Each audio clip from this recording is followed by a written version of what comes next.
Mujeres espías y tejido. ¿Cómo se encuentran el día de hoy?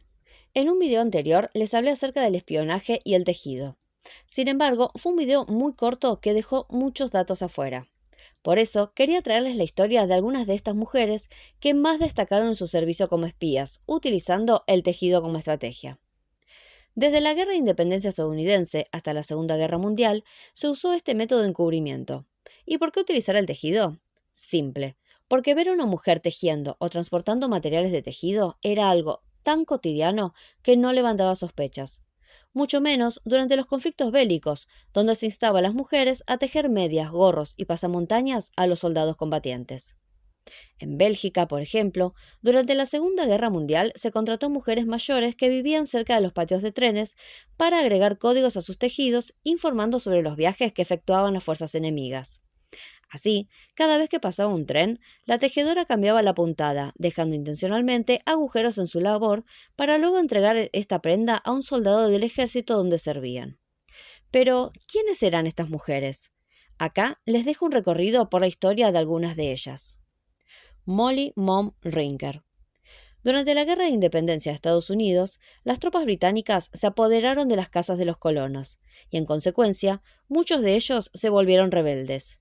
Tal es el caso de Molly Mom Rinker, que cuando los soldados británicos se acuartelaron en su casa, aunque algunas fuentes sostienen que se trataba de una taberna, Molly los atendió y sirvió, permaneciendo cerca de ellos y escuchando todas sus conversaciones, para luego hacer llegar toda la información al ejército de George Washington.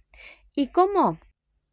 Acá también hay algo de controversia, ya que algunos sostienen que escribían la información en un trozo de papel que envolvía en una piedra y sobre esta armaba un ovillo. Otros, en cambio, sostienen que no había papel, sino un código en nudos que hacía sobre el hilo, y de acuerdo a la distancia que había entre cada uno de los nudos, estos se correspondían con una letra diferente. Donde la historia coincide en todas las versiones es en el hecho de que Molly se sentaba a tejer sobre una colina con vistas al bosque, y así dejaba caer disimuladamente su ovillo para que luego fuera levantado por un soldado de George Washington. Un dato curioso. Sobre esta roca donde Molly Mom Rinker se sentaba a tejer, extraña e injustamente erigieron una estatua del cuáquero, monumento al que titularon Tolerancia. Madame Levenge. Durante la Primera Guerra Mundial, esta mujer francesa se sentaba frente a su ventana a tejer, y mientras observaba los movimientos de las tropas alemanas, daba pequeños golpecitos con los pies en el suelo, enviando mensajes en código Morse que sus hijos, quienes se encontraban en el piso de abajo, anotaban en sus cuadernos mientras fingían hacer sus tareas escolares. De esta manera, oculto en la cotidianeidad del hogar, todo pasaba desapercibido por los mariscales alemanes que se alojaban en la casa. Elizabeth Pendley. El caso de esta mujer estadounidense ha sido muy controversial. Miembro del Partido Comunista de Estados Unidos, sirvió por varios años como espía a la Unión Soviética. Sin embargo, cuando fue desplazada por esta en 1944, pidió protección al FBI y comenzó a actuar como una doble agente. Se cree que utilizando su bolsa de tejido, filtró en ella los primeros planos de las bombas B-29 e información sobre los avances de la aeronáutica soviética. Phyllis Pippa Latour. Fue una de las 39 agentes secretas que sirvieron en el Ejército de las Sombras de Winston Churchill durante la Segunda Guerra Mundial.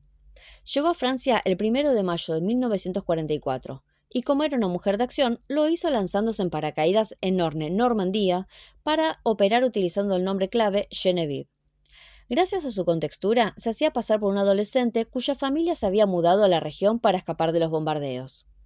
Así, mientras andaba en bicicleta por la zona vendiendo jabones, charlaba con los soldados alemanes, recabando información militar que luego codificaba para su transmisión. ¿Y cómo lo hacía? Lo hacía empleando códigos de un solo uso impresos en un trozo de seda que ocultaba envolviéndolo alrededor de una aguja de tejer. Después, se insertaba el mensaje en un cordón plano de zapato que utilizaba para sujetarse el pelo. Un dato curioso.